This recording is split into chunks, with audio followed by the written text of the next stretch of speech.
Nunca conheci minha avó. Tudo que tenho são pedaços frágeis de memória. Não me lembro do seu cheiro, nem de sua voz. Lembro de um apartamento. Não me lembro de sua morte. Um dia encontrei uma carta, adereçada a mim. Data 1989. Eu tinha 1 ano. Eu vi ali um pedaço dela. Nunca conseguiria ver o resto. Só consegui então me lamentar por não poder conhecer essa mulher. Escrevia cartas tão sinceras a bebês recém-nascidos. Era a primeira vez que eu pensava na morte. Lembro de quando era menor e tinha escutado na televisão que o mundo ia acabar.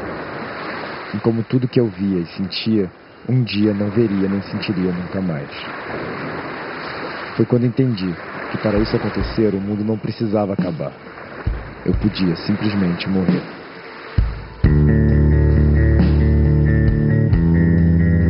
Esse é meu avô. Ele mora comigo e nem sequer sei como aprendeu a tocar violão. Sei apenas quando deixou de saber. Agora, na minha frente. Fazia 1 ano que não o via tocar. Ele ensaiou alguns acordes e seus dedos, como pilares de pedra, enrijeceram. Foi como ouvir um disco muito velho e mal cuidado. Que segredos traz a velhice, que não segredos do esquecimento?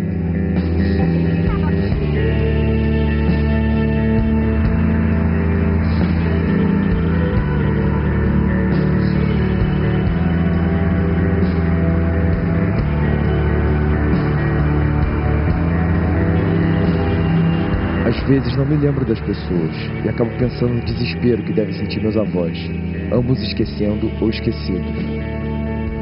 Penso num quarto cada vez mais escuro, onde um não lembra e o outro não é lembrado. É nessas horas que eu sinto medo, quando imagino o fim da vida e como enfrentá-lo sem ter manual.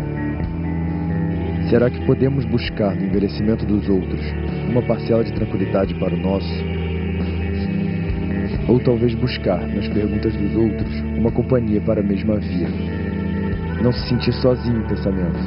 Entender o que dizem aqueles iguais a nós, para tentar chegar em algum lugar. Cada pessoa tem sua história, sua memória.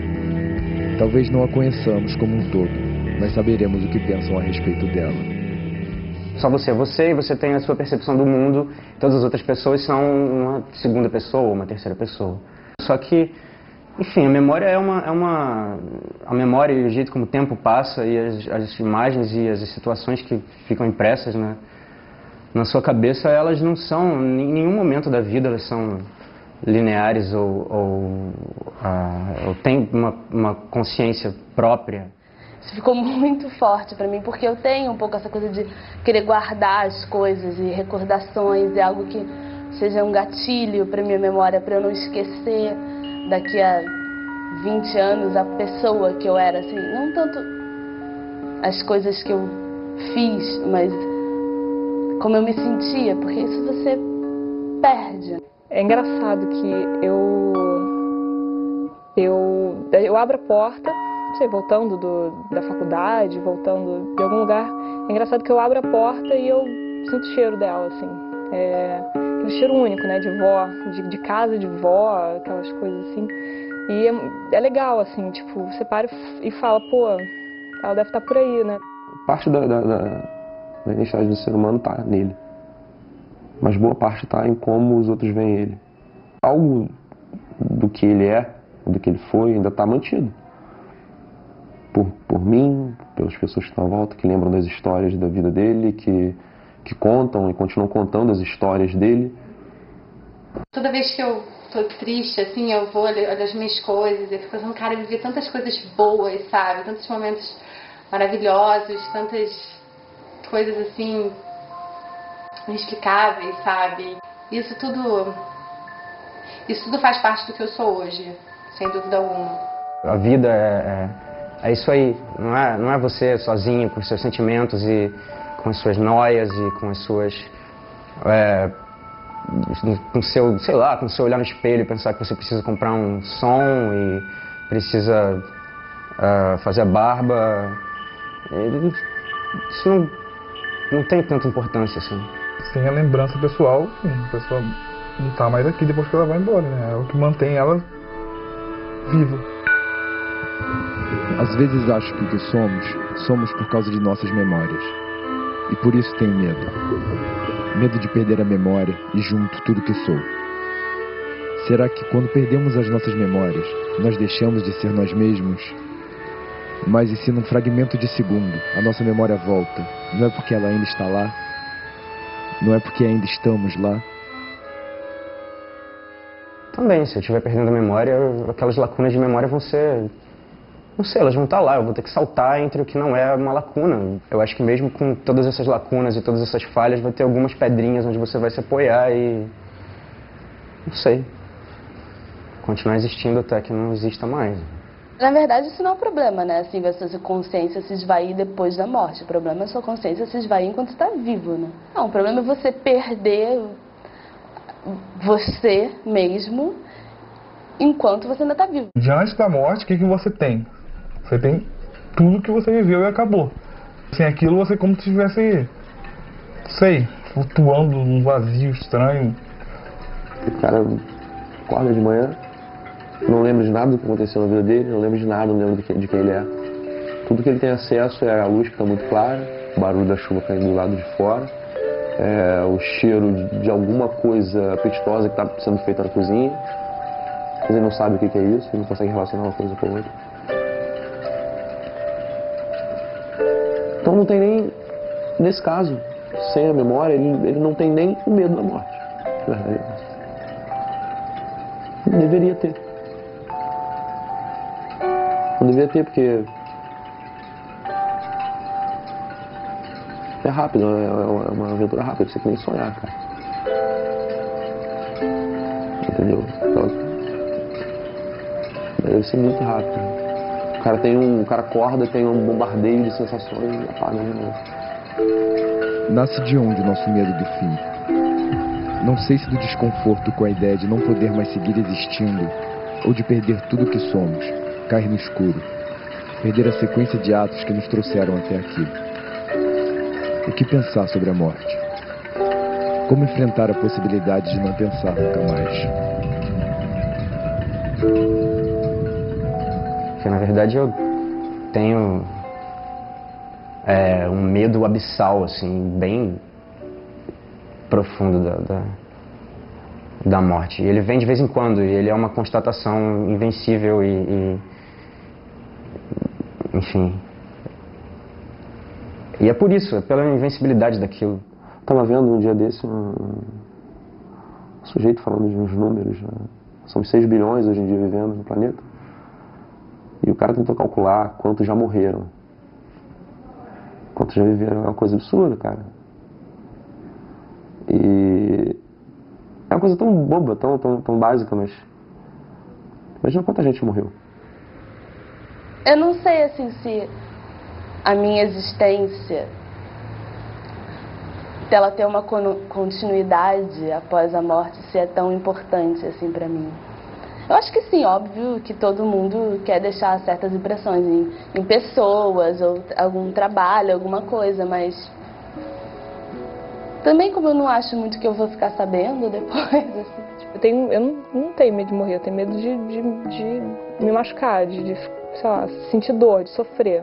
Isso eu tenho medo. Sou muito decidida, eu não tenho problema com morrer. Essa aproximação com a morte traz motivação para viver a vida de uma maneira melhor. Se eu acreditasse em reencarnação, eu não ia gostar muito da ideia de voltar como uma pedra. Não, acho que talvez ia ter uma pedra. Só existe, né?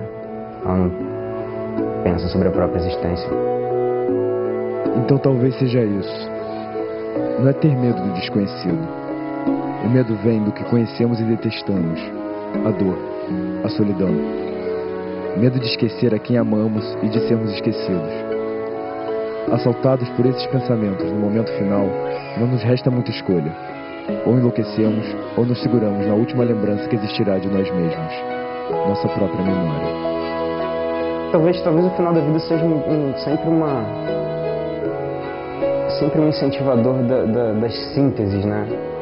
Dos olhares simbólicos, os olhares que dizem tudo, ou a sua vida em flashes passando na frente dos olhos.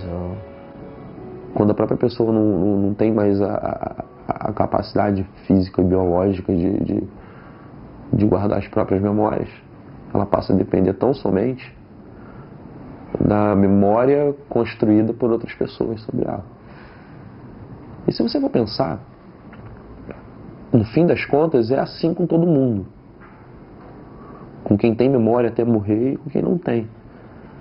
Isso marca muito, isso é assim, um ato de carinho, um ato de atenção, sabe? Acho que isso já serve para definir muito e acho que já te dá uma vida longínqua, assim, mesmo depois da morte. Não sei, eu acho que você deve sentir a necessidade de passar essa experiência. Não necessariamente para os seus descendentes, mas para os outros, para aqueles que te cercam, para quem você tem uma relação afetiva. Ou talvez, se você for um pouco mais megalomaníaco, para o mundo. Acho que não tem coisa melhor do que você estar vivo e estar... Eu acho que vale a pena, é aquela coisa que eu falei antes, né? Pelos outros. Mas beleza, até lá, o que você vai fazer? Vai ficar parado, esperando, só que você vai morrer? Eu acho que existe. Né? Existem todas as outras alternativas dentro de um caminho, mas o caminho é esse, o caminho é o único que te dá, assim, é o único que te foi dado. É estar aqui, brincar com o planeta, com o mundo, com as ideias, com tudo isso. E deixar os seus pedaços por todos os lados, colecionar pedaços das pessoas. Acho que vai ser mais fácil você organizar as pedrinhas onde você tem que pisar, talvez.